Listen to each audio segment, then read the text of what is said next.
कि बगैर चेतना के सिर्फ बुद्धिमान या विवेक बुद्धि से भी तो इच्छाओं को भोग कर समाप्त किया जा सकता है, जैसे अधिकतर तांत्रिक करता है। बिल्कुल सही बात है आपकी, शिवम की बात बिल्कुल सही है।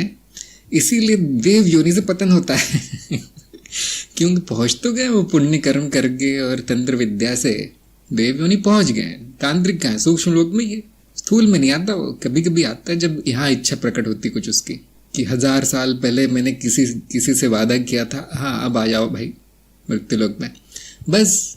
लेकिन अधिकतर सूक्ष्म में रहता, देव रूप में रहता है तांत्रिक, दिव्य रूप में। लेकिन क्यों पतन क्यों होता है, वापस क्यों आना पड़ता है मनुष्य पशु योनि में?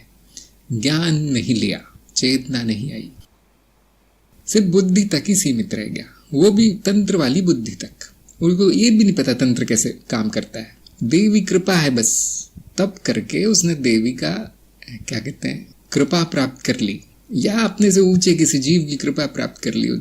होंगे कोई गुरु बहुत अच्छे संबंध होंगे उनके कई जन्मों के, तो गुरु ने खींच लिया आप देव योनि में, लेकिन वो ठहरता नहीं है वहां। तो तांत्रिकों में भी स्तर होते हैं, जो सबसे निचले स्तर के हैं वो परजीवियों की कृपा से जाते हैं।